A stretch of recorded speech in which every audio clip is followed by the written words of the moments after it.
Meskipun kadar vaksinasi meningkat, tapi kes baru COVID-19 masih lagi meningkat. Di mana salahnya?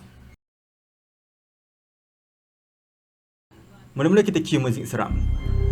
Kalau kita lihat kes daripada 3 Julai, mula dengan 6,658, tapi kemudian dia meningkat pada 19 Ogos iaitu 22,948. Kalau kita lihat trend ni, peningkatan berlaku. Saya pilih beberapa negeri juga ya. Kes baru di Kedah meningkat setiap hari sejak 3 Julai. Kes baru di Kelantan juga meningkat. Turun sikit kat sini. Kes baru di Sarawak juga meningkat.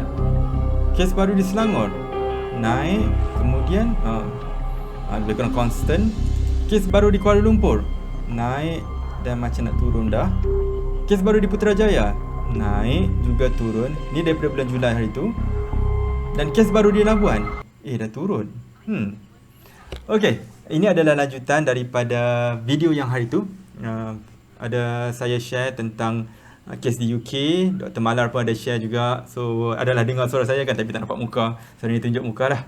One day wife saya tanya, macam mana kes-kes sekarang ni dekat Malaysia, dan juga vaksin ni ada kesan ke? Sebabnya hari tu waktu saya cakap tentang UK, kes kat UK meningkat, tapi kita boleh lihat kemasukan ke ICU berkurangan.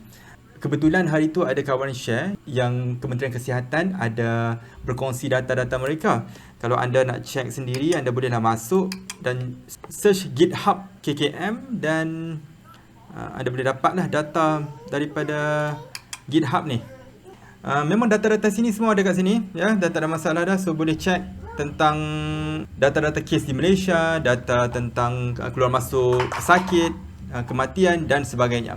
Jadi untuk hari ni saya nak check sikit je, simple je. Satu, saya nak lihat bagaimanakah peratusan vaksinasi di negeri-negeri tertentu, dan saya nak lihat pattern ataupun corak bagi kemasukan ke ICU. Dan kita tengok ada tak pattern yang sama dengan kes di UK hari tu. Yang kes UK, kalau anda tengok video yang sebelum ni, kita boleh lihat kemasukan ke ICU tak sebanyak sebelum negara tersebut menerima vaksinasi yang banyak lah. Ni anak saya, dia nak join juga. Okey, jom kita join sama-sama. Baiklah, kita lihat tentang Ai. Okey, sekarang kita mula dahulu dengan Kedah.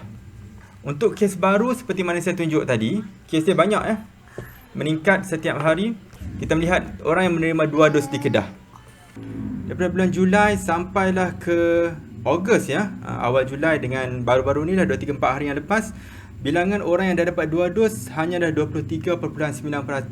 Maksudnya sikit lah. Ini sikit. Jadi seperti mana kita expect, kita lihat bilangan ICU COVID ini adalah bilangan keberadaan pesakit-pesakit COVID di dalam ICU di negeri Kedah pun meningkat dengan banyak daripada sebelum ni 68 kes katil COVID, katil ICU di hospital-hospital di Kedah, dan menjadi 151. Meningkat, dia naik, dia turun, tapi dia masih lagi dalam pattern yang naik lah. Sama juga dengan Kelantan Kalau kita lihat Kelantan yang dah 2 dos, setakat baru-baru ni hanyalah 21.1%. Jumlah yang sedikit. Apa implikasi yang berlaku kepada katil COVID? Kita boleh lihat juga bilangan katil COVID pun meningkat juga daripada awal bulan Julai sekitar 32, baru-baru ni 72. Sekarang kita tengok pula negeri yang prosesan vaksinasi dia lebih tinggi. Contohnya di kawasan Lembah Kelang, baru-baru ni 2 dos dah sekitar 54%. Sedangkan awal-awal hari tu pada 15 hari bulan 7 baru sahaja 13%. Dan kita boleh lihat dan sampailah garis hijau ni, iaitu garis kita nak sampai 80% yang dikatakan immunity kelompok tu kan. Kita lihat untuk katil di ICU COVID banyaklah juga, 420, bukan kata sikit kat sini. Cuma pergerakan dia tu mendatar. Dia tak macam Kelantan dengan Kedah tadi yang semakin naik setiap hari. Sama juga di Kuala Lumpur Untuk Kuala Lumpur saya menggunakan data yang sama, iaitu 2 dos di Lembah Kelang. Sebabnya Kuala Lumpur, Selangor, Putrajaya ni dia bercampur-campur. Dia sebenarnya satu benda yang kita kena faham juga ialah data ni kita boleh tengok dengan lebih jelas bila tak ada pencampuran lah. Contohnya kalau ada 2 negeri tu, dia selalu cross antara satu sama lain. Jadi kita nak tengok negeri tu separate secara berbeza dia jadi susah sikit lah.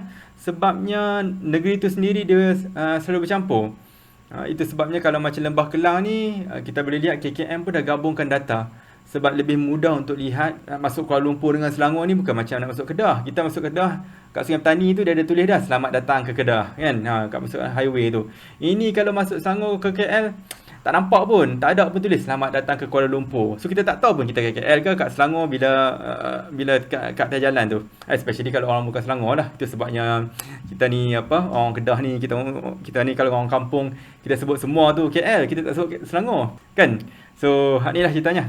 Okay, so kalau kita tengok dekat Lembah Kelang dan kita bandingkan dengan data ICU COVID KL, kita boleh lihat dia naik tapi sekarang ni macam dia mendatar, macam dia turun sikit.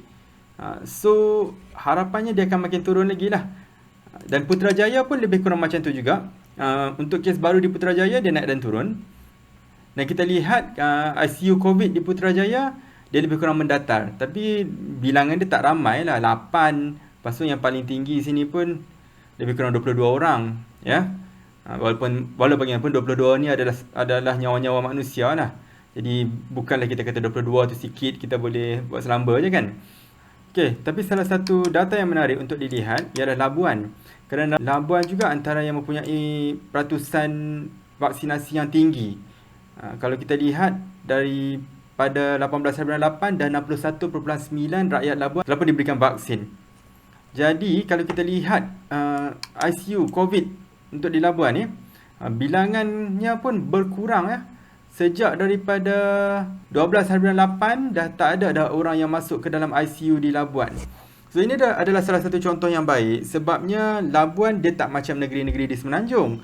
Lebih susah lah untuk masuk keluar ke wilayah Persekutuan Labuan ni.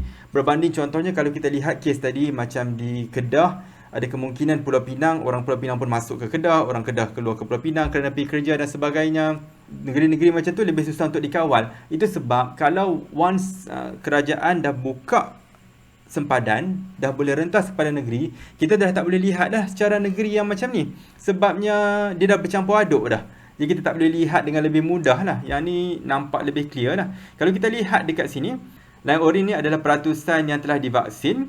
Okay, yang ni 100. Kita boleh lihat bila dia dah makin naik, walaupun ini adalah 2 dos yang diberikan pada hari tersebut, kita tahu bahawa dianggap sebagai telah lengkap divaksinasi 2 minggu selepas tu. Tapi kita boleh lihat kesan dia positif lah, yang makin naik, yang ni pun makin turun. Kita lihat pula di Sarawak. Kalau lihat di Sarawak, okay, makin naik dan sekarang ni dia turun tapi sekarang ni naik balik. Satu benda yang kita perlu aware juga, walaupun kita telah divaksin, bukan maksudnya orang yang divaksin ni tidak boleh masuk ICU ya. Ini bukannya ubat untuk mengelakkan kematian. Kalau kita lihat ada setengah graf yang dibentangkan oleh DJ Hisham, dia tunjuk kalau SOP tidak dipenuhi. Jadi ini mungkin indikator menunjukkan ada beberapa SOP yang tak dipenuhi menyebabkan kes bertambah dan sebagainya. Kalau kita lihat di Selangor juga, apabila yang ni meningkat, kadar dia makin mendatar. Di Kuala Lumpur juga apabila meningkat, kes dia semakin mendatar dan nak menurun sikit di sini ya. Putrajaya, kadar vaksinasi meningkat, yang ni pun mendatar.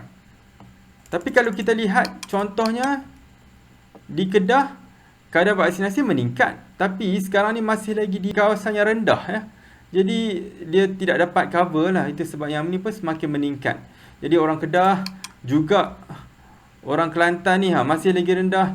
Tolonglah galakkan ahli keluarga dan kawan-kawan untuk pergi vaksin ya. Sebab kalau tidak kami payah nak balik kampung nanti. Itu penting tu. Jadi itulah dia sedikit perkongsian daripada saya. Sebab wife pun tanya tentang ni, nak tahu macam mana keadaan di negeri-negeri. Dan so far KKM pun tak keluarkan lagi data ni secara grafik. Pada hemat saya mungkin juga disebabkan kita ada banyak pencampuran antara banyak negeri. Bermaksud walaupun kita lihat terhadap Kedah, tapi Kedah ada pengaruh daripada Pulau Pinang contohnya. Mungkin juga kalau Perak ada orang Selangor masuk dan sebagainya, disebabkan faktor kerja dan perkara-perkara yang tak dapat dielakkan. Jadi kita susah sikit lah. Itu sebab kalau macam negeri-negeri yang orang tak apa nak masuk tu, dia lebih terkawal dan juga bilangan dia masih agak stabil lah. Sebab dia tak ada faktor luaran tu. Harap perkara ini memberikan sedikit sinar kepada anda. Walaupun kita nampak kes baru semakin meningkat, tapi kita boleh lihat katil-katil ICU berada dalam keadaan yang semakin baik di negeri-negeri yang semakin ramai orang vaksin. So, marilah bersama-sama kita vaksin supaya kita boleh kembali kepada normal lama. Terima kasih.